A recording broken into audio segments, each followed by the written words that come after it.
Hello, and welcome to today's book chat. So, before I get into today's chat, I have to just apologize for the butchering of a number of names that I'm sure I'm going to butcher, including the author's name and some of the characters. So, oh well. So, today's book is Daughter of Smoke and Bone by Laini Taylor. Here is the cover. Wah! Daughter of Smoke and Bone. So, um, this book was really a mix of experiences for me. I picked it up because it was, excuse me, my book club's pick for the month. And I have to admit, I didn't expect much from it. I sometimes enjoy paranormal, I sometimes enjoy fantasy. I don't like reading reviews or even sometimes a summary of a book before I start. So I gave just a really quick perusal and I was thinking, this probably isn't going to be my thing. But once I started it, I dove through the book, the beginning of the book at least. It was lovely and mesmerizing, and the way the author described the world, it was fantastical and visual and full of color and feeling, and I don't know, it just took me away. It wrapped me up in the story, and the world that was created was very much impossible, not at all real, not at all a world we live in, but it felt real and it felt possible, and that was something that I loved. As you can see, I was very excited about the beginning of the books. Again, just the color, the visuals, um, the way that fantasy intersected through it all. So the story is about a young girl named Karu who has no idea where she came from, what her life means, who she really is. She is living in Prague and she was brought up in another world that she accesses through certain doors, brought up by what we would call demons, and in the book are referred to as chimera. Again, apologize if I'm butchering that word. Primarily by a chimera named Brimstone, who is somewhat of a leader. And basically, the definition of these creatures is that they are a mix of humans and various animals. Karu, however, is purely human.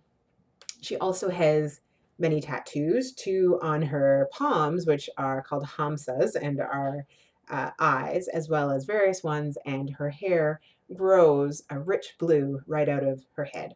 So, this is not realism by any means. And as I mentioned, when the story started, we're seeing the way she interacts with the characters in the real world, the characters in the world of the chimera, and it's gripping. It's exciting. It fell, unfortunately. In the beginning of the book, as I mentioned, I was just pulled right through, and then enters the love interest, who is an angel. In the book, they're called seraphim, who's beautiful beyond words, and automatically there is some strong connection between the characters. Now, unfortunately, I guessed that connection way sooner than I wanted to. Luckily, at one point, I had a thought where, oh, maybe I'm wrong and maybe it's this, and I hope it's not this because that's disturbing and creepy. And it wasn't. But yeah, there's a war going on between the Chimera and the Seraphim, which clearly that's not giving much away, don't worry. And the thing that I did like about the book as it continued on, because I said my excitement was really high at the front and then um, petered off. But what did keep me interested was in the war, there was a lot of commentary on colonization and the fact that the people always view it from their own perspective.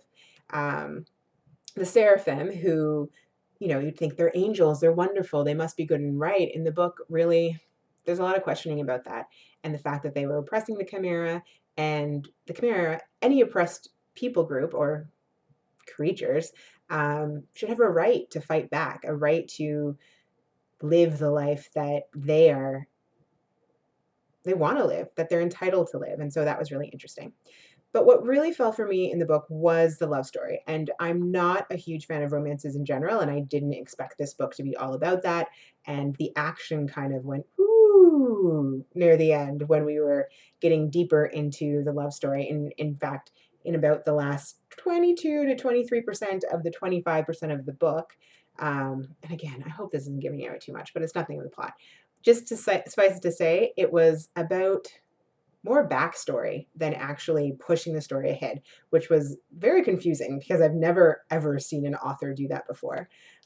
She did kind of make up for it at the end and left me going, oh, what's happening next? I need to know. So I probably will pick up the second book at some point. But yeah, this is a really interesting book. If you are huge on romances, you probably won't feel that whoop that I felt. Give it a try if you want to, dip your toes into paranormal fantasy if you don't usually read it.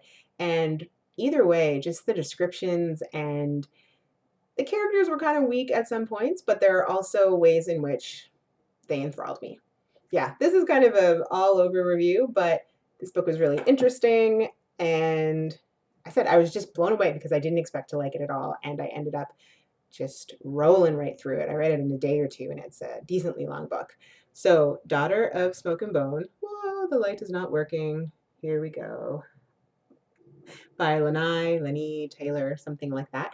If you want to have some links to the book, the author's website, head over to my website. You can also get some free books at my website if you want. The first two in my women's fiction series are available for free when you sign up for my mailing list. Either way, I would love to hear some comments about what you thought of this book if you've already read it or if you go on to.